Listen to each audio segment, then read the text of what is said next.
Britain's Petroleum Warfare Ministry reveals the flame barrage defenses set up at vulnerable points around the British Isles to counter Nazi invasion attempts. Underwater pipeline installations encased in concrete and brickwork as a precaution against air attack release oil which spreads out to form many pools. Electrically released sodium ignites the gasoline. The objective is to form a solid wall of flame.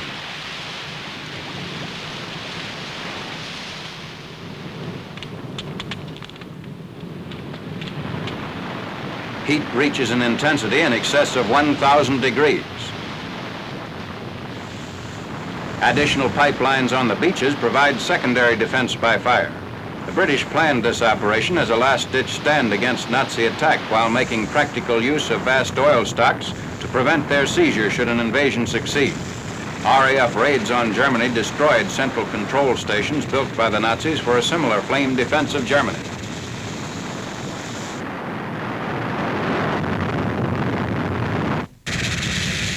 Another British weapon is the Flame Ack unit. It was designed to be used against low-flying enemy planes, as well as to discourage glider and paratroop landings.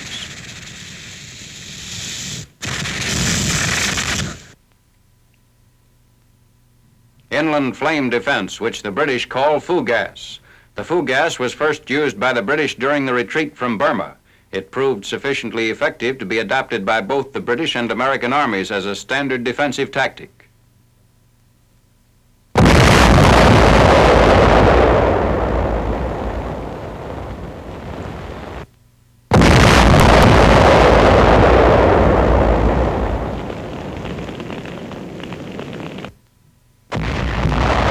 British leaflets were dropped behind German lines, threatening death by fire to invaders.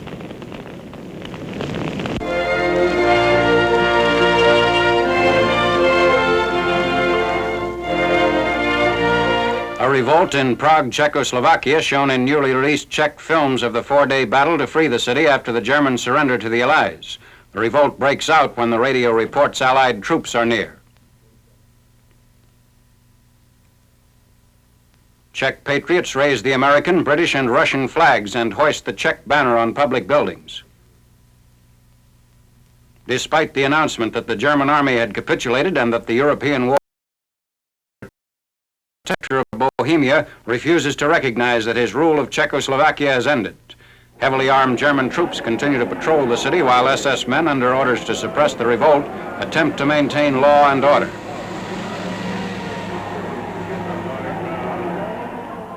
The Czech underground radio proclaims, "The protectorate has fallen. The republic has been restored." The patriots tear up bricks from the streets to build barricades against German tanks, guns, and infantry. In 3 hours, all Prague becomes a fortress. The patriots arm themselves with hand grenades, rifles, and machine guns.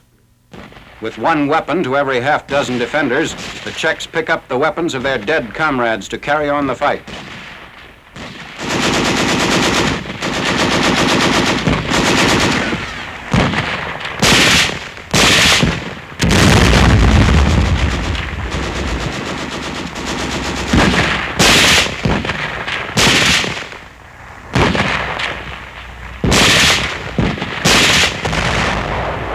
Wounded and killed are dragged into the nearest refuge. Fire hoses are used to flush out Nazis. While the fierce struggle continues, the Czech radio broadcasts frantic appeals for aid from its American and Russian allies. Streetcar and automobile traffic are halted. After several days of fighting, German soldiers are disarmed as their general, hearing that Soviet troops are only 16 miles from Prague, offers to negotiate a truce with the patriots. German soldiers and SS men are interned, while German civilians and Czech collaborators are rounded up and hauled off to jail. German forces are ordered to march toward the American headquarters at Pilsen. Nazi documents, flags, and banners are torn up and destroyed in street bonfires.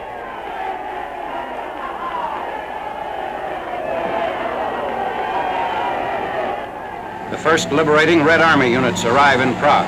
Fast-moving trucks carry Soviet troops into the city, and huge Russian tanks lumber down the main streets of the capital.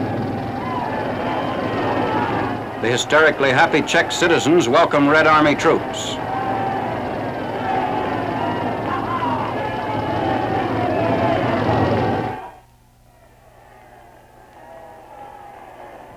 the Czech flag again flies over free Prague. A Czech Army Guard of Honor stands at attention at the Prague Railroad Station to welcome Dr. Eduard Beneš, President of the Republic of Czechoslovakia, who arrives in Prague a week after the revolt. Dr. Beneš is given a tremendous welcoming ovation by the citizens of Prague.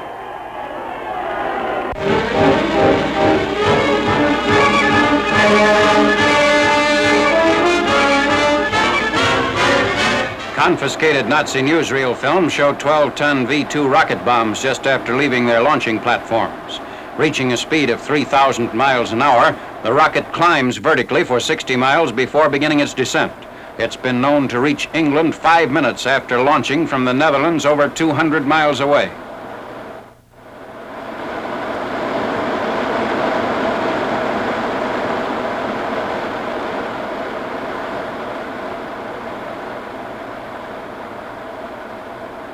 Signal Corps films of the main testing grounds for V-2 rocket motors. Ordnance intelligence officers discovered this huge installation in a former slate quarry about 20 miles southeast of Saalfeld, Germany.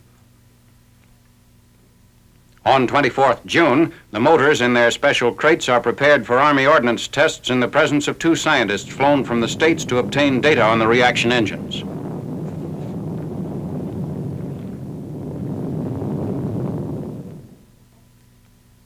Normally, the V-2 gets its fuel from 2 large tanks, one containing about 1,000 gallons of alcohol, the other the same amount of liquid oxygen. A turbine, driven by chemically produced superheated steam, drives the pump that forces the fuel into the combustion chamber.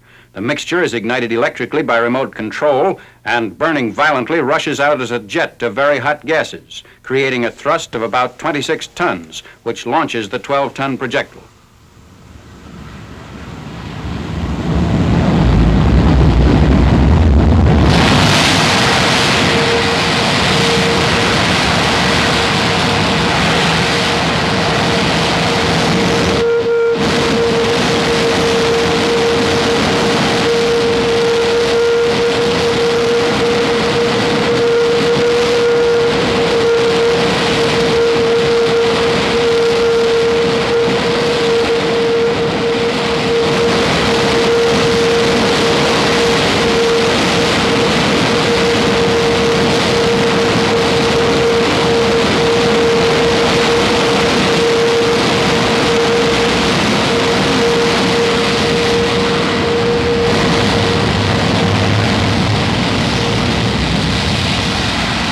About 1 minute after launching, the fuel is cut off by radio control or automatic instruments. The point at which the fuel is cut off determines the range, for the longer it burns, the faster and farther the rocket travels.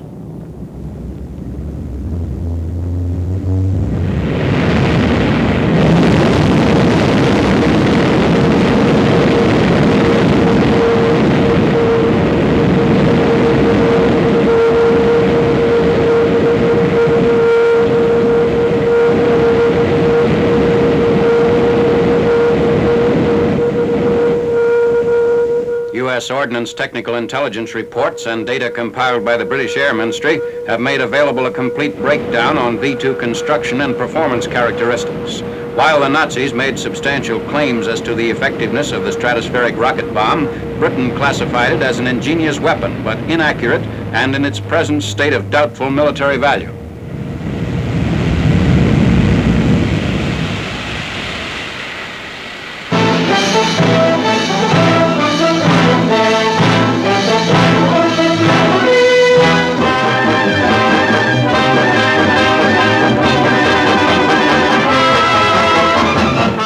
Delta Base, 18 miles north of Marseille, France, comprising 3 staging zones covering an area of over 10 square miles.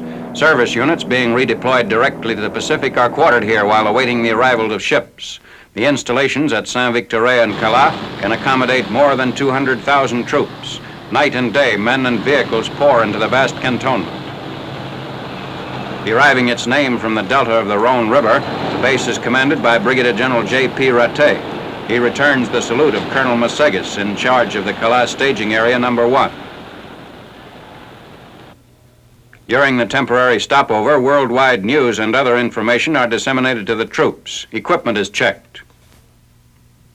Departure for Marseille on 24th June. Troops from the many redeployment centers of the ETO Assembly Area Command now leave Delta Base for their last overland journey before boarding the troop ships.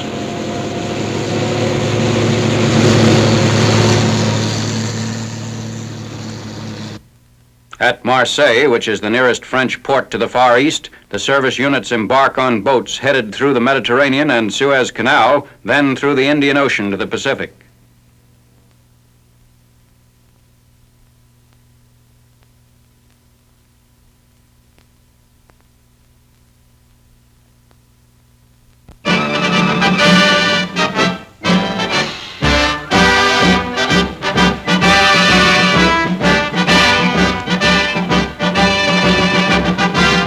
Pacific-bound troops march from Camp Stoneman staging area for the San Francisco port of embarkation.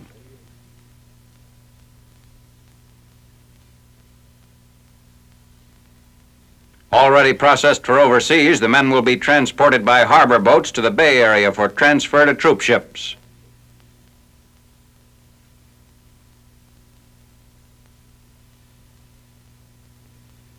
A Red Cross contingent embarks with the troops.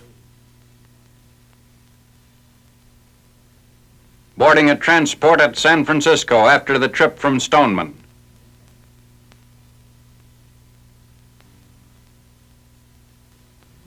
The Army's announced goal for the Pacific War is an army of 7 million. Japan has about 4 million men under arms.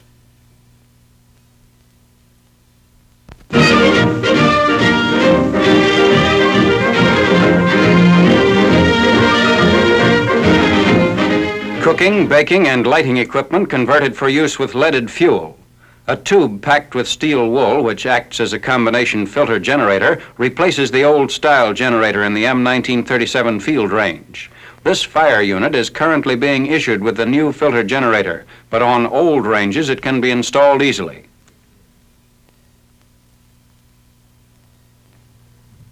There are numerous advantages to the employment of a component which permits the burning of leaded gas. Procuring unleaded fuel is often a problem in the field. Standardization of equipment so that only one type of fuel is required naturally simplifies supply. When a filter burns out and another isn't available, it can be renewed by sawing the tube in two and packing it with fresh steel wool or crumbled asbestos. Then the parts are welded together again.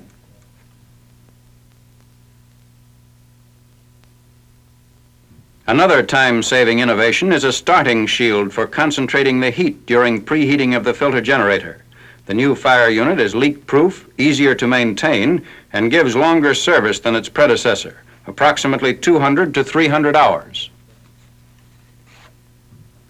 In the M1942 bake oven, the pot-type burner replaces all other heating units. Designed for simplified operation and ease in cleaning, it also heats the oven faster. Again, there's no difficulty in making the switchover from old to new burner. Once inserted, the heating unit remains intact without necessity for removal when shipping the oven. Swinging this meter back into position is all that's necessary. The directive states that kerosene or light diesel oil can be used if gasoline is not available, but the latter is preferable. As the fuel flows by gravity rather than under air pressure, the danger of explosion is greatly reduced. Finally, the gasoline lantern is adopted by the QM for use with leaded fuel. A single mantle and a curved generator keep the lantern from overheating. By comparison, the old lantern became overheated and formed carbon because the generator was so close to the double mantle. When the new generator tip gets clogged with carbon, it is removed. Cleaning is easily accomplished by using an implement furnished with a unit. Outfits in the field are advised that lanterns are now issued with a new generator assembly. For lanterns already in use, this conversion set is available with complete instructions for installation, maintenance, and operation. These sets can be requisitioned through regular supply channels.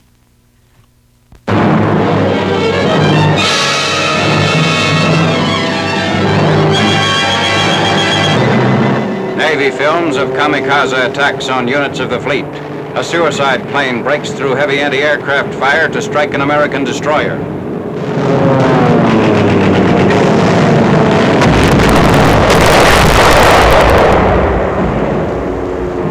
Landing directly at the base of the afterstack, the crash completely shears off the stack and damages the bridge and superstructure. Many of the crew are cut off by the burning midsection of the ship. Another destroyer comes to the aid of the vessel. Live torpedoes are hit and damaged by the suicide plane, but they do not explode. This ship, a 2,100-ton Fletcher-class destroyer, was commissioned in 1943. Water is poured into the burning ship to help bring the fire under control. The shattered destroyer, moving under its own power, heads for a repair yard.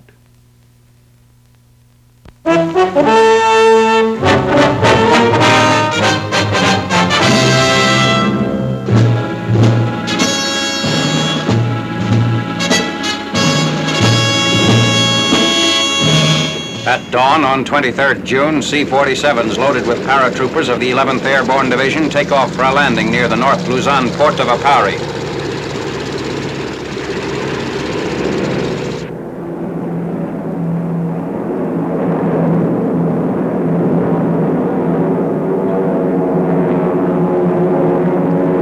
The first landing is at 09:10 in bright sunshine and without enemy opposition.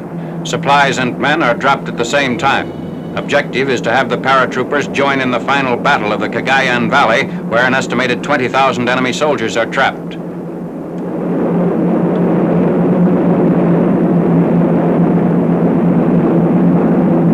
The jump troops are veterans of the Manila campaign and are to make contact with the guerrillas already in the area.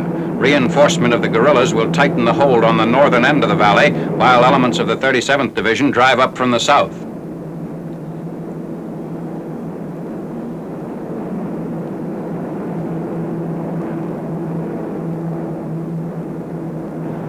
For the first time in the Southwest Pacific, gliders are used in the operation. CG-4s towed by C-46s bring in jeeps and mobile radio equipment within 10 minutes after the first troops land.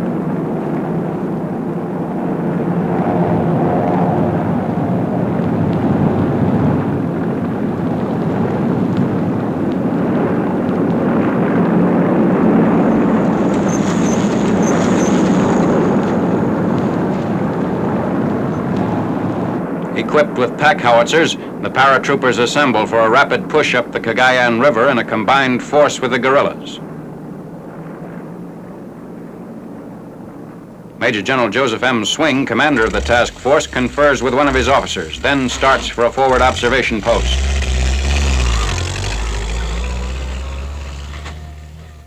The troops move up to tighten the pincer movement on the enemy forces trapped within a few miles of where the Japs first invaded the Philippines in 1941.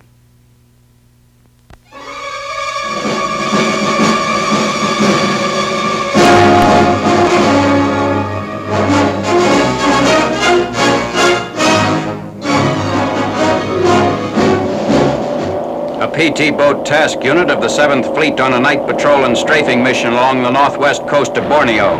During the patrol, the PT boats open up an attack on enemy-held oil installations at Seria in the Miri area, Sarawak.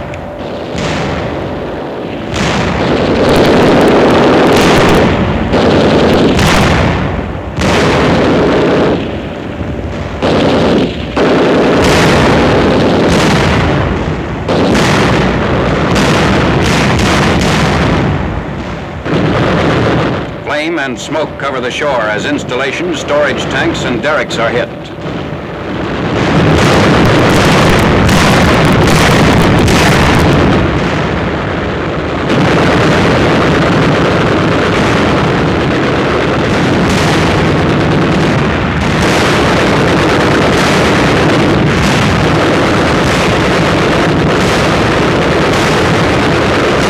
The PT boats move out to sea.